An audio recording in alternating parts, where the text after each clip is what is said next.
Meyar dilinden danışanda, indi bu mevcut meyar dil Türk'te 2 tane var. Biri Azərbaycanda, yani dövlət dili ve Azərbaycanda istifade olan yazı ve eğitim ve öğretim dili. Bir de Türkiye'de var. Bizim dilimizin adı əgər Türkçədir, yani bize fərq etməməlidir ki, bu 2 meyar dildən hangisini seçək. Təəssübü Azərbaycan gərayı bizə bəlkə bir problemler yaradır. Bizim dilimizin adı Türkçüdür. Yani bizim analarımız, atalarımız, babalarımız bize, yani bizim nəslər ondan qabağa kimsə birinin atasının ağzından Azərbaycan Türkçəsi adında söz eşitməyib. Və Məmməd Əmin Rəsulzadə də anayasasında Azərbaycan Türkçəsi yazmayıb. Elçi bəy də onu yazmayıb. Türkçə yazıblar. Ondan qabaq da Türkçə idi Azərbaycanda. Yəni Rus devrində də orada elə adı Türkçə deyilirdi. Türkiyədə də onun adı Türkçədir. Bizim tərəfdə də adı Türkçədir. Bu Azərbaycan Türkçəsini hələ demeyim qondarmadı. Çünki böyük insanlar bunu istifadə edib o istilahdan. Amma yaradılmış bir sözdür. Meyar dil dediğinde ihtiyacı yoktu biz onun cüz'iyyatına, onun gramatikine fikire. Bizim indi karşımızda 2 tane meyar dil var. Yani 2 tane devlet dili var. Biri Türkiye'de istifade olur, biri Azerbaycan'da. Biz, yani Güney Azerbaycan, İran Türkleri demek de. Orada Aybavan güzel dediler ki, İran'da Türklerin hamısının dili bir dildir. Yani bir Türk dili var, yani bizim dilimiz ve Türkiye'de istifade olan dil. Bir de Türki diller var. Yani Türkmen, Kırgız, Kazak. Yani Türk kökenli diller. Biz bu Türk dilinden danışırıq. Bu ləhcələrə işarə edeyim. Ləhcələr həmişə qalacaqlar öz yerində. Biraz o yan bu yan belki değişecekler ama ləhcələr qalacaq öz yerində. Bu gün Türkiye'de de fərqli ləhcələr şəhərlərdə, kəndlərdə var. Azərbaycanda da fərqli şəhərlər və kəndlərdə fərqli ləhcələr var. Bizim özümüzün də fərqli ləhcələrimiz var. Hətta Təbrizin bilin məhəllələrinin ləhcəsinin fərqi var bir-birinə. Burada ləhcələrlə işimiz yoxdur. Hər kəs öz ləhcəsində danışacaq. Yazı dilinden danışırıq, meyar dilden danışırıq, standart dilden danışırıq. Biz çok əsasi ve önemli bir seçim karşısındayıq. Biz 100 il asimilasyona məruz qalmış bir xalqıq. Dil məhv olma üzrədir.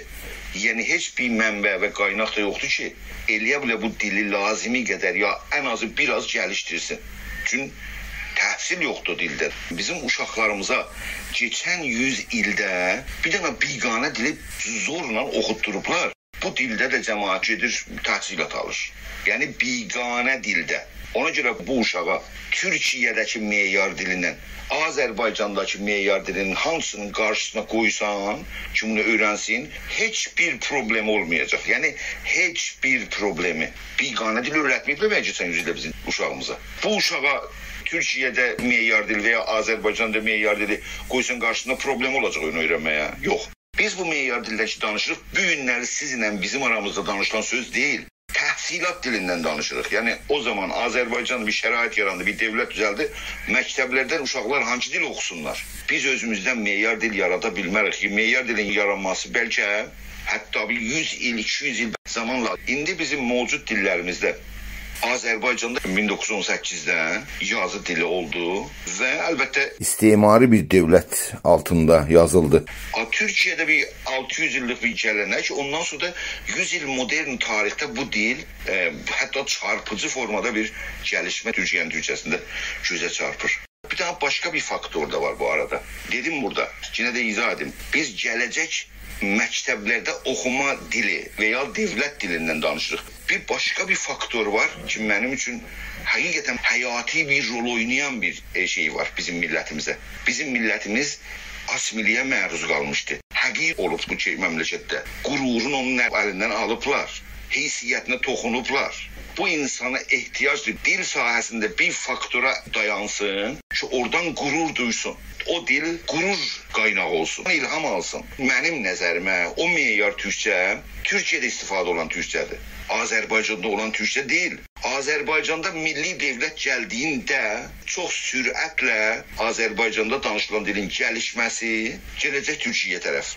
Azərbaycandakı türkçənin bugün 30 il bir müstəqil dövlət sabiqəsində yaşayır. Yəni 30 yaşı vardı Azərbaycanda istifadə olan meyar dili. Türkiyədə isə 100 il. Yəni keçən Osmanlı dövlətini hesablamırıq. Bugün İranda türklər meyar dil seçimi qarşısında duranda 30 illik bir həyat seçməlidirlər ya 100 illik bir təcrübəni seçməlidirlər. Məndən soruşsanız 100 illiyi seçməlidirlər. O 100 illiyin bir daha da başqa bir faktor var. Birinci faktor budur ki, dilin ən gəlişmiş formasıdır. Ən irəliləmə formasıdır. 100 illik tarixi vardır. Və eyni halda bizim millətimizdə o dil İranda fars dilinin qarşısında bir rəqib dil kimi dirçələnə bilər, göstərə bilər özün və bizim millətimizə o lazımi qüruri dil sahəsində geri ala bilir. Ona görə orada yalnız o dilin gəlişməsi 100 il sabiqəsi deyil, bəlkə İranda bu assimilasyon prosesinin keçməsinin və bizim qürurumuzun geri almasında və qururumun geri dönməsində onun böyük bir rolu olacaqdır. Burada bir dənə başqa bir söz gəlir araya. Bu ki, güya məsələn biz deyəndə Türkiyədə olan meyar dili istifadə eləyək, bu deməkdir ki, biz deyəcəyik gəliyorum, gediyorum. Türkiyənin bir bölümü tarixi Azərbaycan. Azərbaycandan girəndə Türkiyə, o bölümlər Azərbaycandır. Azərbaycan tarixi topraklardır. Orada necə danışılır? Tamamən bizim kimi, Təbriz kimi danışırlar. Onlar Azərbaycanlıdırlar. Ləhcələri də bizim ləhcəmizdir. Amma Türkiyə meyarı ilə yazırlar. Bir daha başqa şey var. Çox önəmli sözdür əlbəttə məsələdir. Məsələn deyə ə səsi və ya x səsi yəni bizlərdə işlənir, Türkiyədə işlənmir. Tamam. Bu səsləri artırmalıyıq. Ə səsi olmaq lazımdır, x səsli yerində olmaq lazımdır və ya d səsi də olmaq lazımdır. Amma elə bir əyarlamaq lazımdır o x və ya ə-yi ki, Türkiyəli o mətni oxuya bilsin. Məsələn, bu ə-yi ki, Azərbaycanda keçən Kirildən alıblar, qoyublar, onun yerinə normal Türkiyədə istifadə olan e qoyacaqsan, onun üstünə bir nöqtə qoyacaqsan ki, onu Türkiyəli oxuyanda onu e oxusun, biz oxuyanda onu ə oxuya bilər. Məsələn, x sözündə əgər məsələn orada onu eç yazırlar, onu elə ho yazacaqsan, üstünə bir daha bir nöqtə qoyacaqsan, biz onu x oxuyacağıq, Türkiyəli o mətni oxuyanda onu eləyə bilər, h oxusun. Yəni bu həssas nöqtələri düzəltmək mümkündür.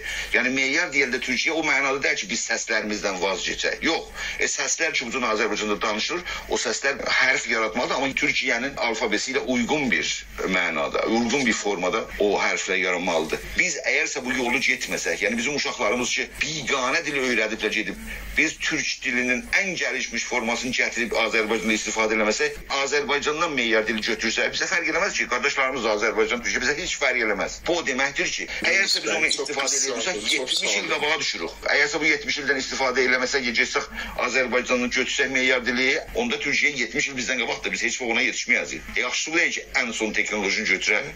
Çox sağ olun.